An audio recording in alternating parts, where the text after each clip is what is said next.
नमस्कार मित्रांनो, आजचा आपण नवीन सेशन स्टार्ट करतोय मॅथमॅटिकल लॉजिकचा। मागच्या सेशनमध्ये आपण स्टेटमेंट आणि सेंटेन्स याच्यामधला डिफरन्स आपण प्रॉपरली समजून घेतलेला आहे। सेंटेन्स हा आपण कम्युनिकेशनमध्ये यूज करतो, लँग्वेजमध्ये यूज करतो। स्टेटमेंट आपण मॅथमॅटिकल लॉजिकमध्ये यूज करतोय। त्यानंतर आपण वेगवेगळे कॉग्निटिव्ह सुद्धा स्टडी केलेले आहेत, जी कनेक्टिव्ह करतात दोन स्टेटमेंट। परत सिंपल स्टेटमेंट आणि कंपाऊंड स्टेटमेंट हा पण डिफरन्स आपण समजून घेतला आहे।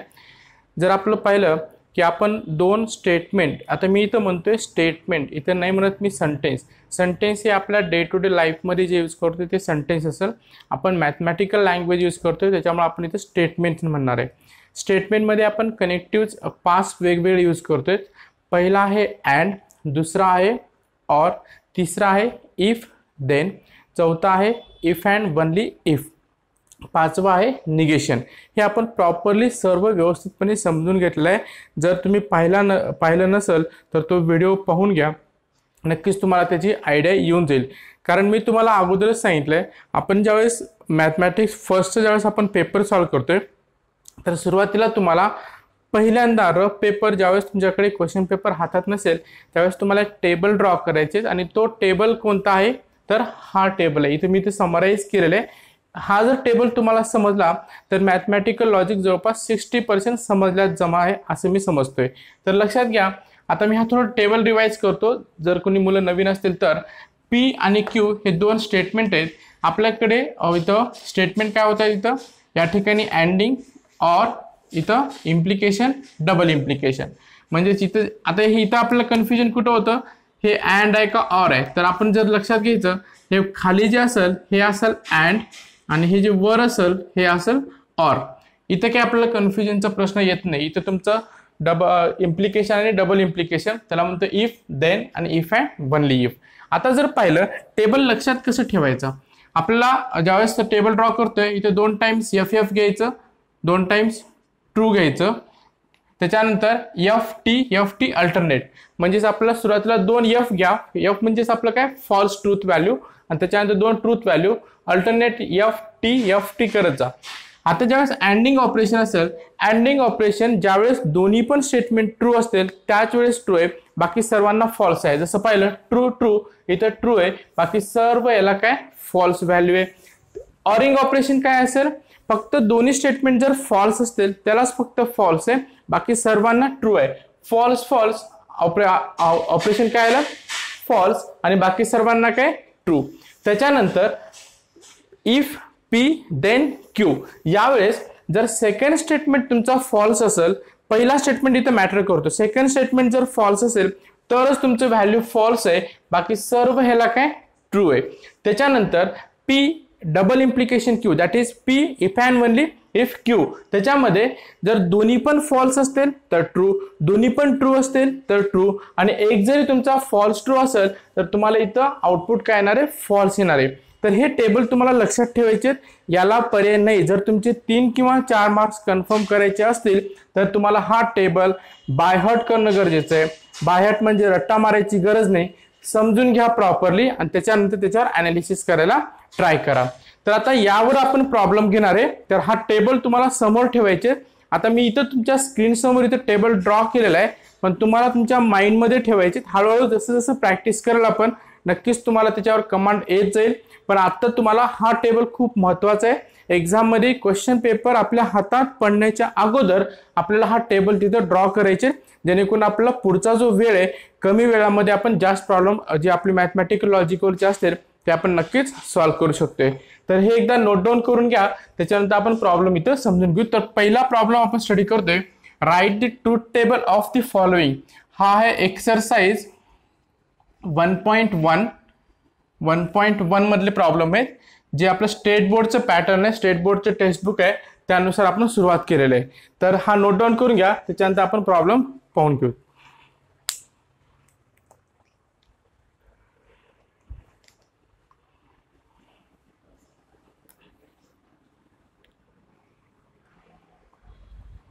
आता लक्षात घ्या, तुमच्यासमोर 3 प्रॉब्लेम्स आहेत या ठिकाणी। Write the truth table of the following. तर तुम्हाला असे कंपोजिट स्टेटमेंट दिले जातील, कंपाऊंड स्टेटमेंट दिले जातील, तर तुम्हाला त्याची ट्रूथ व्हॅल्यू फाइंड करायची, ट्रूथ टेबल फाइंड करायचे. आता जर पाहिलं आपलं या ठिकाणी काय, इथे दोन स्टेटमेंट आहेत. Let 4 is, so let one statement P and this is what 4 is odd, and the second statement, this is the first statement, this is the second statement. Second statement, the 1 is prime, 1 is prime. बरोबर आहे. आता इथं आपण आपलं थोडं इथं understanding पण होणं गरजेचं आहे. 10वी पर्यंत आपल्याला जे आपण शिकलेलं आहे मॅथ मध्ये ते पण आपल्या इथं वापरायचे. आता 4 इज ऑड, 4 ऑड आहे का, आहे का 4 ऑड? नाहीये, 4 ऑड नाहीये, म्हणजे याची जी व्हॅल्यू आहे ही व्हॅल्यू ट्रूथ व्हॅल्यू काय असणार आहे, फॉल्स असणार आहे. 1 इज अ प्राईम नंबर, 1 हा प्राईम नंबर आहे का, नाहीये, म्हणजे याची पण व्हॅल्यू काय, फॉल्स आहे, ट्रूथ व्हॅल्यू काय, फॉल्स आहे. आता मी रिप्रेझेंट करतोय ट्रूथ टेबल मध्ये. 4 इज ऑड म्हणजे P, so this is P, this is operation is the or, so for or we have P or Q, that implies P ची value काय इथं, false, this is or, Q ची value काय, false. आता F म्हणजे हा table पाहिजे, तर याची जी ट्रूथ व्हॅल्यू असेल हे काय असणार आहे, फॉल्स असणार आहे. समजलं, सिंपल आहे. सेकंड प्रॉब्लेम समजून घेऊयात आपण. Let 64, that is one statement, 64 is a perfect square, is a perfect square, म्हणजे आपण इथपर्यंत आलेलो आहे. त्यानंतर 46 is a prime number, so Q, the 46 is prime number. आता विद्यार्थी मित्रांनो लक्षात घ्या, प्राईम नंबर मी म्हणतोय, पण प्राईम नंबरची डेफिनेशन पण तुम्हाला माहिती असणं आवश्यक आहे. नाहीतर रट्टा म्हणून प्राईम नंबर इथं फॉल्स घेतलं, इथं ट्रू घेतलं, असं नको होता कामा. प्राईम नंबर म्हणजे काय, जर आपण मराठीचं डेफिनेशन घ्यायचं गेलं तर ज्या संख्येला 1 व त्याच संख्येने भाग जातो त्याला आपण प्राईम नंबर म्हणतोय. आता एक ही संख्या आहे पण ती दुसरी संख्येने भाग नाही जात, एक ही इंडिपेंडेंट आहे, त्याच्यामुळे एक ही प्राईम नंबर नाहीये. जसं घेतलं आपण 2 ला भाग कशाने जातो, 1 ने पण जातो आणि 2 ने पण जातो, पण बाकीचे दुसऱ्या नंबरने नाही जात, त्याला म्हणतो आपण प्राईम नंबर. 5 नंबर हा कोणता आहे, 1 ने पण भाग जातो आणि त्या 5 नंबरने पण भाग जातो, त्याच्यामुळे त्याला प्राईम नंबर म्हणतोय. आता जर पाहिलं 64 इज अ परफेक्ट स्क्वेअर, आहे का 64 परफेक्ट स्क्वेअर? हो बरोबर आहे. 8चा स्क्वेअर काय 64, म्हणजेच याची व्हॅल्यू काय झाली, it is a true. Q 46 is a prime number, 46 prime number आहे का, नाहीये, कारण 46 ला 2 न पण भाग जातो, बरोबर आहे, त्याच्यामुळे हा प्राईम नंबर नाहीये, त्याच्यामुळं याची व्हॅल्यू काय झाली, फॉल्स. आता मी रिप्रेझेंट करतोय इन द सिम्बॉलिक फॉर्म, इथं अँड ऑपरेशन आहे, त्याच्यामुळे P and what, Q, P and Q, म्हणजेच P ची व्हॅल्यू काय येईल, truth value, true and false. आता ट्रू अँड फॉल्स याची व्हॅल्यू काय येईल, सांगता येईल ट्रू अँड फॉल्स. एक जरी फॉल्स असेल अँडिंग ऑपरेशन मध्ये, तुमची व्हॅल्यू काय असणार आहे त्या ठिकाणी, फॉल्स असणार आहे. So this is the answer. त्याच्यानंतर 5 is the prime number, so I late 5 is a prime number. Q 7 divides 94 असं स्टेटमेंट आहे. 5 is a prime number, 5 prime number आहे का, यस आहे, म्हणजे व्हॅल्यू काय याची, truth value true. 7 divides 94, 7 divides करतं का याला, नाही करत, त्याच्यामुळे याची व्हॅल्यू काय झाली, फॉल्स.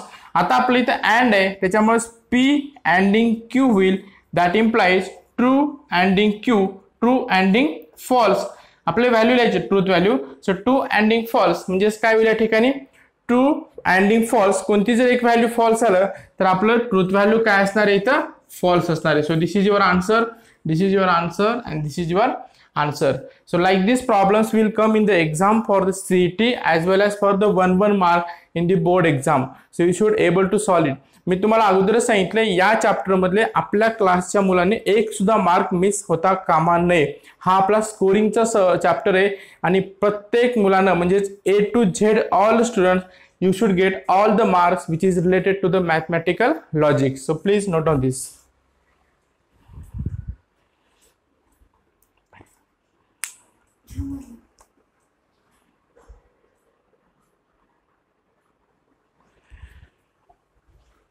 नंतरचे 3 प्रॉब्लेम तुमच्या स्क्रीनच्या समोर आहेत. It is not true that the 5 - 3i is the real number. आता इथं फक्त एकच स्टेटमेंट दिलेलं आहे, let the P statement that is 5 - 3i is a real number. बरोबर आहे. म्हणजे हा जो एक स्टेटमेंट आहे तो मी सिम्बॉलिक फॉर्म मध्ये लिहिलेला आहे, let P is 5 - 3i is the real number. आता तुमचा जो स्टेटमेंट आहे पूर्ण जे इथं स्टेटमेंट दिलेलं आहे, it is not true that, म्हणजेच काय येईल तर तुम्हाला व्हॅल्यू फाइंड करायचे द निगेशन ऑफ पी, म्हणजेच it is not true that the P that is 5 - 3i is the real number. आता आपल्याला माहित आहे 5 - 3i इज रियल नंबर आहे का. आता परत आपल्याला कॉम्प्लेक्स नंबर मध्ये जावं लागेल, रियल नंबर इमॅजिनरी नंबर आहे का, नाहीये. ही 5 - 3 ते इमॅजिनरी नंबर आहे, रियल प्लस इमॅजिनरी म्हणजेच हा नंबर कोणता आहे, कॉम्प्लेक्स नंबर आहे. म्हणजेच याची व्हॅल्यू काय झाली, negation of P, it is the false. आता इथे जर पाहिलं म्हणजे 5 - 3i is the real number, याची व्हॅल्यू काय झाली, फॉल्स झाली. म्हणजे या स्टेटमेंटची व्हॅल्यू काय, फॉल्स आहे. पण मला व्हॅल्यू कशाची फाइंड करायची आहे, निगेशन ऑफ पी. आता पी ची व्हॅल्यू काय, फॉल्स आहे, म्हणजे negation of P that is negation of false, आणि निगेशन ऑफ फॉल्स काय येईल, ट्रू. गेटिंग. तर हे आपल्याला याची व्हॅल्यू ट्रू आली. समजलं. काही कन्फ्युजन करायचं काही कारण नाही. हा एक मी नंबर घेतला 5 - 3i is the real number. आता आपल्याला माहिती आहे 5 - 3i हा रियल नंबर आहे का, नाहीये. तो कोणता नंबर आहे, कॉम्प्लेक्स नंबर आहे. त्याच्यामुळे याच्या स्टेटमेंटची ट्रूथ व्हॅल्यू काय आली, फॉल्स आली. आता हा जो स्टेटमेंट दिलेला आहे तो स्टेटमेंट कोणता आहे तुमचा, it is not true that, म्हणजे निगेशन ऑफ पी, आणि निगेशन ऑफ पी म्हणजे निगेशन ऑफ फॉल्स, आणि याची व्हॅल्यू काय येईल तर आपल्याला ट्रू व्हॅल्यू येईल. Yes. Second problem, if 3 × 5 is equal to 8, then 3 + 5 is equal to 15. What is the meaning of this? Let the P is what? 3 × 5 equal to 8, and the Q is equal to what? So this is the statement. Q is what? 3 × 3 + 5 equal to 15. आता 3 × 5 answer किती आला पाहिजे, 15 आला पाहिजे. पण इथे किती आलं, 8 आलं. म्हणजे याची जी ट्रूथ व्हॅल्यू आहे हे काय इथं फॉल्स आहे. त्याच्यानंतर 3 + 5 किती आन्सर 15, पण 3 + 5 आपला 8 आला पाहिजे, इथे 15 दिलंय. म्हणजे ही पण व्हॅल्यू काय याची व्हॅल्यू काय फॉल्स आहे. आता जर पाहिलं मी सिम्बॉलिक फॉर्म ज्यावेळेस लिहितोय, if this statement then this statement, that means what, P that implies Q. कारण आपण इफ देन याला काय घेतोय आपण, इम्प्लाइज, आणि इफ अँड ओनली इफ याला काय घेतोय आपण, it is a bidirectional. Getting. आता हा स्टेटमेंट आपला या ठिकाणी अशा पद्धतीने आलाय. आता जर मी इथं लिहितोय याची truth value, so false if false then false, false false false false, this is the true. So the value of this statement is what, true. Getting.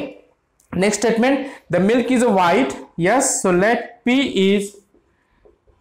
P is the milk is white, and this statement, and the second statement, the Q, the sky is blue, the sky is blue. Yes. So milk is white. Yes, obviously the milk is white, so it is true value. So that implies the sky is blue. Yes, the sky is blue, so its value is also true value. So milk is white if and only if, means it is a bidirectional. So P, it is a bidirectional with the Q, and the values are true. It is bidirectional, true, true, true, bidirectional. So just go there. It is the value of this statement will be the true. Getting? So this is the answer for the first, second, and this is the third. Getting? So please note down this.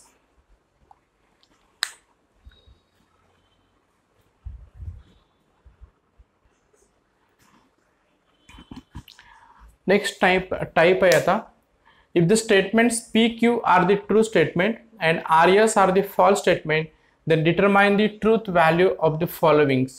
तर लक्षात घ्या, हे 2-2 मार्काला याच्यावर question येण्याची दाट शक्यता आहे. तर आपल्याला याच्यावर कमांड करणं खूप गरजेचं आहे. जर सुरुवातीला जर पाहिलं तर तुम्हाला थोडं कन्फ्युजन वाटेल हे काय केलेलं आहे, पण ज्यावेळेस आता मी एक प्रॉब्लेम सॉल्व्ह करतोय तर नक्कीच तुम्हाला इथं आयडिया येऊन जाईल. आता इथं काय म्हटलेलं आहे पहा, P आणि Q are the true statement, आणि R आणि S हे कोणते स्टेटमेंट आहेत, फॉल्स स्टेटमेंट आहेत. म्हणजेच P आणि Q याच्या व्हॅल्यू काय आहेत, ट्रू, आणि R आणि S याच्या व्हॅल्यू काय आहेत, फॉल्स. म्हणजे यांची ट्रूथ व्हॅल्यू ट्रू आणि फॉल्स आहे. तर हा एक बेसिक कन्सेप्ट आहे. तो कन्सेप्ट यूज करायचे, हा टेबल यूज करायचे, आणि आपल्याला प्रॉब्लेम या ठिकाणी सॉल्व्ह करायचे. आता जर पाहिलं आपण P मी पहिला स्टेटमेंट घेतोय, जसं तुमचे व्हॅल्यू आहेत, जसं तुमचं स्टेटमेंट आहे त्याच्यानुसार या ट्रूथ व्हॅल्यू पुटअप करून घ्या अगोदर. पी ची व्हॅल्यू काय, पी ची value true, this is the ORing. हे सिम्बॉल समजणं खूप महत्वाचं आहे. वर जातं म्हणजे ऑर आहे, खाली जातं म्हणजे अँड आहे. आता पी ऑरिंग. क्यू ची व्हॅल्यू काय, ट्रू, ट्रू. इथं काय येईल, अँडिंग, अँडिंग. आर ची व्हॅल्यू काय, फॉल्स, इथं फॉल्स. गेटिंग. आता ब्रॅकेट मधला अगोदर सॉल्व्ह करून घ्या. So T it is oring, T anding false. T anding false काय होईल, इथं अँडिंग म्हणजे फॉल्स, म्हणजे हा होईल फॉल्स. आता टी ऑरिंग विथ फॉल्स आहे, T ORing with false, T ORing with false. आपल्याला हा टेबल पाहिजे, म्हणजे व्हॅल्यू काय येईल, ट्रू. तर याची व्हॅल्यू काय झाली, ट्रू. म्हणजे हे जसं आपण सॉल्व्ह करतोय आन्सर काय आला आपला आता, ट्रू. सेकंड प्रॉब्लेम घेऊयात आपण.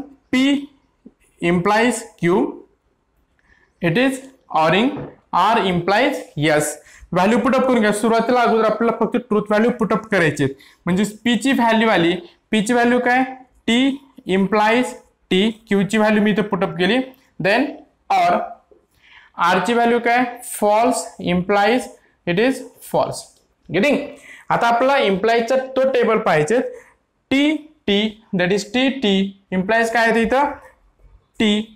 दिस is the or. False false, false false. इथे व्हॅल्यू किती आली, ट्रू. आता true ORing with true, that become true. Getting. Next problem. Q ORing with R. Q म्हणजेच आपला येईल true, anding not oring, anding. R false. negation of P is true. This is the ending. Yes is false. Getting? फक्त तुम्हाला value इथं put up करायचे आणि हा table use करून इथं सॉल्व्ह करायचे.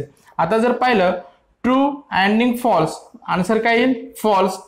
ORing negation of true is false, ANDing false.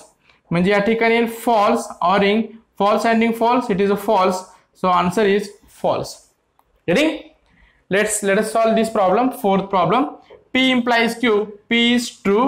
Implies मी ट्रू फॉल्स कसे घेतोय, याच्यावरून घेतोय. प्रॉब्लेम मध्ये दिलेलं आहे त्यानुसार आपल्याला घ्यायचे. So true implies true. It is ending. Negation of R is what, false.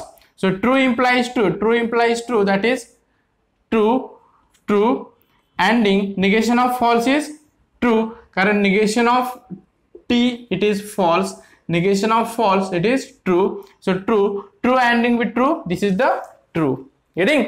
Negation of R, negation of, first write down all the values as it is, don't go directly. So negation of R it is false, double implies it is true, implies negation of true, that is negation of F it is true, double implies true, implies it is the false. So true implies true, double implies true, that becomes true, implies false. So true implies false, true implies false. Second statement ज्यावेळेस false असतं आपला answer काय येतं, false. तर हे अशा प्रकारे आपण इथं सॉल्व्ह करू शकतोय. So these are the problems very very important for the 2 marks. So please note down this.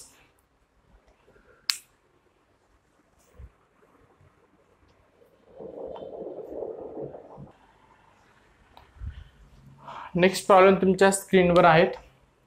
P Q true statement आहे, तोच प्रॉब्लेम आहे, फक्त या ठिकाणी हे प्रॉब्लेम चेंज झालेत. सुरुवातीला ॲज इट इज व्हॅल्यू आपल्याला पुटअप करायचे. पी आणि क्यू ट्रू आहे, आर आणि एस फॉल्स आहे, त्यानुसार मी पुटअप करतोय. So negation of true, ANDing true, ANDing negation of false, ORing Q it is true, implies true, implies negation of false, ORing false. Getting? So negation of true, this is true, then false, negation of true is false, ending true, ending it is negation of false, it is true, ORing. So I will take this statement as it is. True implies true, that is true, true, it becomes true, so that is true, implies negation of false, this is true. True ORing false, it become true. Getting?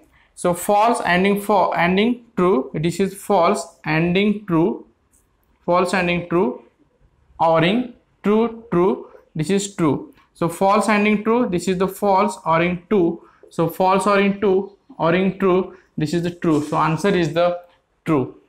Getting? You solve this problem as a homework. I will try to solve the next problems. So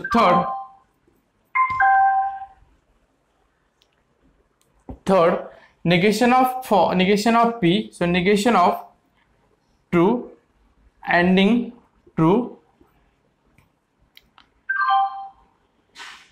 ending negation of false, this is ORing.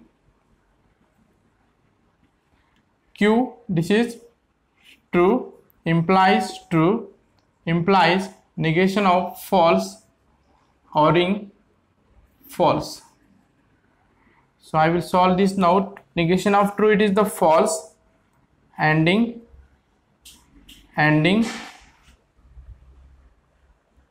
false ending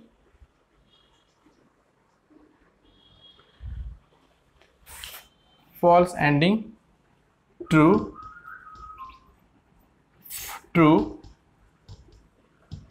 ORing true implies true, it become true implies negation of false, it is true ORing false, this become true, total true.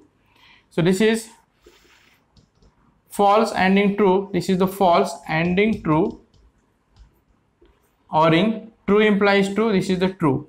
So false ending true, it is the false, ORing true, so this become true. So the answer is the true. And this is the next problem that you have to solve as an assignment and give me the answer in the comment box. So आतापर्यंत जसं आपण पाहिलं तर हे exercise 1.1 आपण पूर्ण complete केलेली आहे. सिंपल आहे. ऑब्जेक्टिव्ह मध्ये एमसीक्यू मध्ये क्वेश्चन येऊ शकतात, सीईटी मध्ये येऊ शकतो आणि हे 2-2 मार्काचे बोर्डच्या एक्झामला प्रॉब्लेम हे येऊ शकतात. तर इम्पॉर्टंट आहे, खूप इम्पॉर्टंट आहे. याच्यावर आपली एक्सरसाइज जी 1.2 आहे ती डिपेंड आहे. तर व्यवस्थित परफेक्ट करून घ्या. मागचे 2 सेशन आणि हा एक सेशन परत एकदा रिवाइज करून घ्या आणि कोणता पण रट्टा मारायची गरज नाही किंवा मग करायची गरज नाही. बेसिक कन्सेप्ट क्लिअर करा. स्टेप बाय स्टेप आपल्याला सॉल्व करत जायचे. डेफिनेटली आपला आन्सर हे करेक्ट यायला पाहिजेत, म्हणजेच यायला पाहिजेत. तर हे फक्त एक मॅथमॅटिकल लॉजिक आहे, सिंपल चॅप्टर आहे. त्याच्यामध्ये आपला एक सुद्धा मार्क मिस होता कामा नये. आपली याच्यावरची जी टेस्ट होणार आहे या टेस्टमध्ये प्रत्येक मुलाला 25 पैकी 25 मार्क्स हे भेटले पाहिजेत, म्हणजेच भेटले पाहिजेत. एक सुद्धा मार्क्स मिस होता कामा नये. मे बी सिली मिस्टेक असेल, काही असेल, 1 मार्काची सुद्धा मिस्टेक आपल्याला या चॅप्टरमध्ये करायची नाही. काय अडचण येत असेल 100 वेळेस विचारा, 10 वेळेस विचारा, 5 वेळेस विचारा, 2 वेळेस विचारा, 1000 वेळेस विचारा. मी इथं आहे प्रत्येक गोष्ट समजण्यासाठी. परंतु या चॅप्टरचे मार्क्स मिस होता कामा नये. स्टेट बोर्डला पण मिस होता कामा नये. आपल्याला सीईटी आणि जेडब्ल्यू वर याच्यावरचे जर क्वेश्चन आले तर त्याच्यावरचे पण क्वेश्चन आपले मार्क्स मिस होता कामा नये. तर हे आपलं टार्गेट आहे, कारण हा आपला स्कोरिंग आहे. याच्यामध्ये आपल्याला कोणती पण चूक आपल्याला करून चालणार नाही. तर मित्रांनो लक्षात घ्या, व्यवस्थितपणे पूर्ण लेसन फर्स्ट, लेसन सेकंड आणि लेसन आजचं जे लेसन आहे पूर्णपणे रिवाइज करा. प्रत्येक प्रॉब्लेम नोटबुकवर घेऊन तो तुम्हाला सॉल्व करायचे आणि इंडिपेंडेंट इंडिव्हिज्युअली सॉल्व करायचे. कुठं पाहायचं नाहीत. बेसिक तर मी सर्व सांगितलंय, प्रॉब्लेम पण पूर्ण घेतलेत. तुम्हाला फक्त एकदा व्हिडिओ प्रॉपरली पाहिजेत, कॉन्सन्ट्रेशन देऊन पाहायचं आणि त्यानंतर आपलं पेन, आपली नोटबुक, आपलं पेज आणि आपलं आन्सर हे करेक्ट येतं का नाही येतं ते आपल्या क्लासचे जे नोट्स आहेत त्याच्यामध्ये फक्त व्हेरीफाय करायचे. तर हे एक इम्पॉर्टंट चॅप्टर्स आहे. परत सांगतोय मी, आपल्याला हे मार्क्स सुद्धा मिस करायचे नाहीत. तर प्रॅक्टिस करा, कारण मॅथसाठी एकच ऑप्शन आहे, प्रॅक्टिस प्रॅक्टिस प्रॅक्टिस. त्याला दुसरं ऑप्शन नाहीये.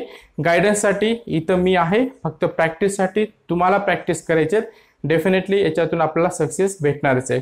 तर जर हा व्हिडिओ आवडला असेल तर नक्कीच लाईक करा आणि आणखीन जर सबस्क्राईब नसेल केलं चॅनल तर चॅनल हे सबस्क्राईब करून घ्या, जेणेकरून तुम्हाला जी अपडेटेड इन्फॉर्मेशन असेल ते आपल्याला भेटून जाते. तर हा व्हिडिओ जर आवडला असेल तर लाईक करा. And thanks for watching this video. Thank you. See you again tomorrow at the same time.